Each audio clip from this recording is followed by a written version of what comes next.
کھوسا صاحب نے جو اتنی طویل عرصے کے بعد پیپلز پارٹی کو خدا حافظ کھوسا صاحب جو ہیں ہاں وہ بھی اب یعنی سندھ سے بھی تعلق ہے کھوسوں کا، اور بلوچستان سے بھی ہے، پنجاب سے بھی اب ہے، پنجاب تو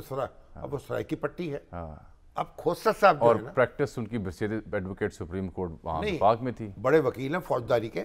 اور پھر گورنر بھی رہے، اور میں خیال سینیٹر بھی رہے پیپلز پارٹی کے، اور پیپلز پارٹی سے ان کا تعلق جو ہے وہ بھی دہائیوں کا ہے۔ جی یہی تو میں عرض کر رہا تھا، یعنی انہوں نے جوانی میں پیپلز پارٹی جوائن کی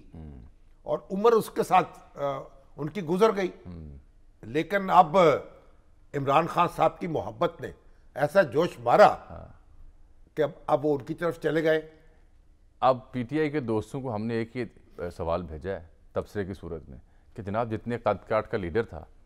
انہیں تو یہ چاہیے تھا جب ان کی پی ٹی آئی میں شمولیت ہو رہی تھی تو شوکت بسرا صاحب خود گئے، وہ بہت بڑے لیڈر ہیں، لیکن جو بیرسٹر گوہر علی خان ہیں جو چیئرمین ہیں وہ کہاں تھے؟ پہلے تو آپ کو یاد ہے جب عمران خان صاحب کے دور میں ان کی شمولیت ہوتی تھی تو خان صاحب خود وہ گلے میں مفلر جو سکارف ہے پی ٹی آئی کا، اب ان کا کسی نے ڈالا؟ شوکت بسرا صاحب نے ڈالا۔ بات یہ ہے کہ وہ جو 21 توپوں کی سلامی ان کو ملنی چاہیے تھی نا، ہاں جی وہ نہیں ملی۔ میرا یہی شکوہ ہے کہ اتنے بڑے قد کاٹ کے رہنما ہیں اور ان کو جناب بیرسٹر گوہر علی خان صاحب جو چیئرمین ہیں خان صاحب کے دم موجودگی میں کان کھڑے ہو گئے ہوں نا ان کے کہ یار یہ کہاں سے آ گیا اب اور ان کی بھی تو عقابی نظریں ہیں نا، بلندی پہ رہتی ہیں، تو وہ بھی آپ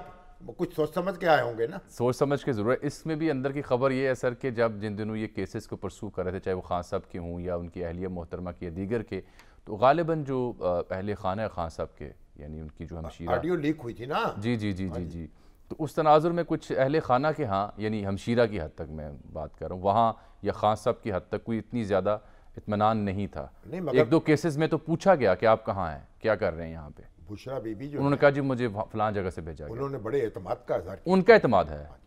نہیں وکیل تو وہ بہت اچھے ہیں، ان کا جن کا آپ نے ذکر کیا ان کا پورا اعتماد ہے، اور اتنے مقدمے لڑے ہیں،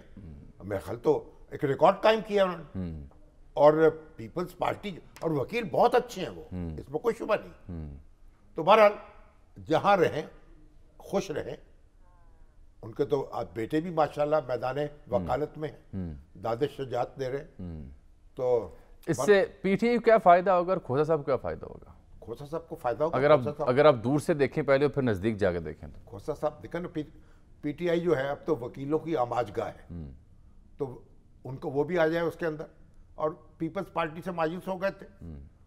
اب کوئی کردار تو ادا کرنے کو نہیں تھا نا سیاست میں، اب ہو سکتا ہے انتخاب میں حصہ لے لیں اور لڑے پی ٹی آئی کے ٹکٹ پہ، اب وہی آپشن ہوگی ان کی۔ چلیے، اور پی ٹی آئی سمجھتی ہے کہ ایسے قادر شخصیت سے ہمارے جو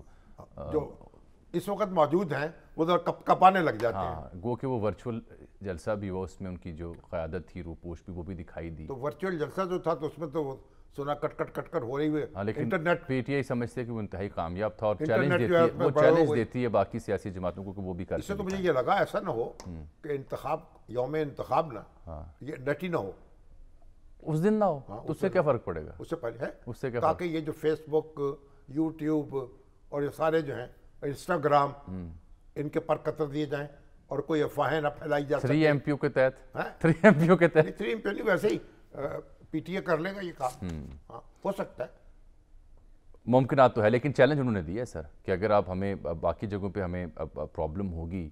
یا تکلیف ہوگی یا ہمارے لیے لیول کرنی ہوگی تو ہمارا یہ ایک میں یہ بھی دیکھ رہا تھا کہ اوورسیز جو تھے نا آڈینس زیادہ تھی، جی وہ بھی تھی، جگہ جگہ ان کا ایک کارڈ تھا وہاں پہ اوورسیز جو ہیں ورچوئل کے ذریعے اب ووٹ ڈالنے تو انہیں آنا نہیں ہے یہاں، شریک تھے بالکل، یہ بھی تو ہے نا، تو یعنی مقامی سے زیادہ وہ بین الاقوامی جلسہ